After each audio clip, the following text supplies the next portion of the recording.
कभी कभी लोभ व्यक्ति को इतना अंधा बना देता है कि उसे अपने जीवन की भी परवाह नहीं रहती। लालच इंसान को इस तरह से गिरा देती है कि वो जीवन और मृत्यु में अंतर करना ही भूल जाता है।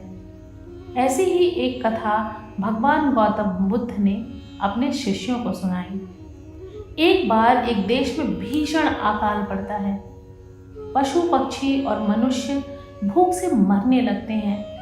एक स्थान पर पक्षियों का एक दल रहता था। जब मरने की नौबत आ गई, चारों ओर दाना पानी सब कुछ खत्म हो गया, तब उन पक्षियों का राजा उनसे बोलता है कि चलो उड़कर हमें पहाड़ पे चलना चाहिए। पहाड़ पे हमें जरूर कुछ न कुछ तो खाने को मिल ही जाएगा। पक्षियों का दल पहाड़ की ओर उछल पड़ता है। पहाड़ पर कुछ घास तो मिली पर अन्न नहीं मिला। पक्षियों के दल में एक लोभी भी था। एक रात उसने सोचा कि पहाड़ के नीचे चलकर देखना चाहिए, शायद कहीं हमें खाने को अनाज मिल जाए। वह पहाड़ के नीचे आ पहुंचा, लेकिन जैसे ही सूर्योदय हुआ वह अन्न खोजने लगा। सहसा उसकी नज़र शहर की ओर जाने वाली एक सड़क पर पड़ी। वह देखकर बहुत प्रसन्न हो उठा कि वहां से उसे कुछ बैलगाड़ियां आती हुई नजर आईं, जिन पर अनाज से भरी हुई बोरियां लदी हुई थी। पक्षी ने सोचा कि अवश्य ये अनाजों से भरी बोरियां ही होंगी। मैं तो पेट भर के खाऊंगा और इकट्ठा भी करके लाऊंगा। बैलगाड़ियों पर अनाज की बोरियां लदी हुई थीं। पक्षी ने चोंच से बोरियों में छेद कर दिया। अनाज के दाने सड़क पर गिरने लग गए। पक्षी ने पेट भर के दाना खाया और अपने दल में जा मिला। दल में पक्षियों ने पूछा, कहीं खाने के लिए अनाज दिखाई पड़ा? पर लोभी पक्षी ने कहा, अनाज तो दिखाई पड़ा था, लेकिन खाने को नहीं मिला। अनाज के पास कई शिकारी खड़े थे। दूसरे दिन भी उसने ऐसा ही किया।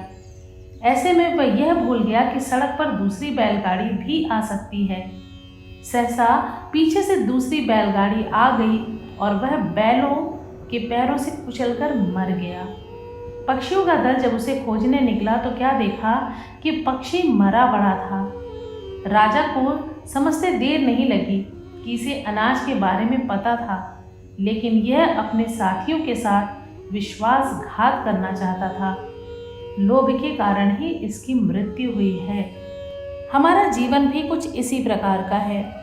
अगर आप ध्यान से सोचेंगे तो ये पाएंगे कि जब भी हमें कुछ पाने का मौका मिलता है या जब भी हमें कोई बड़ी चीज़ या वस्तु दिखाई पड़ती है तो हम सोचते हैं उसका सारा का सारा सेवन हम खुद कर लें।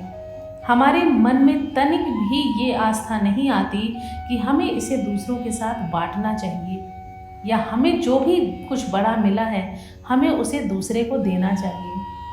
हम हर अच्छाई को सिर्फ और सिर्फ अपने तक ही निहित करना चाहते हैं और कहीं ना कहीं ये बहुत ही ज़्यादा खराब स्वभाव है, क्योंकि जो व्यक्ति सिर्फ अपने बारे में सोचता है वो अच्छी आदत नहीं होती, क्योंकि ऐसा व्यक्ति स्वार्थी होता है और स्वार्थ में पड़ा हुआ व्यक्ति किसी के बारे में अच्छा नहीं सोचता सिवाय अपने बारे में।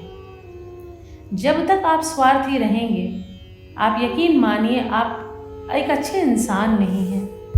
और जिस दिन आप अपने अंदर से स्वार्थ को निकाल देंगे उस दिन आप बहुत बड़ी जंग जीत जाएंगे। खुशी तो तभी है जब मिल बांट के खाया जाए। खुशी तो तभी है जब हर किसी को सुख मिले, क्योंकि खुशी इस बात में नहीं कि हम सब कुछ अच्छा खुद खा लें, रख लें और भोग विलास कर लें। अतः देने का गुण रखिए, बांटने का गुण रखिए। जो खुशी दे के मिलती है वो पा के नहीं मिलती। आशा है आज की कहानी से आपने ज़रूर कुछ ना कुछ सीखा होगा। मुझे कमेंट करके ज़रूर बताइएगा कि आपने आज की कहानी से क्या सीखा। क्या आप भी यकीन रखते हैं दूसरों को देने में? यदि हाँ तो कमेंट करके ज़रूर बताइएगा। तो चलिए मिलते हैं हम अपनी अगली कहानी में, जो कि बहुत ही ज्ञान और ज्ञान के प्रकाश से भरी हुई है।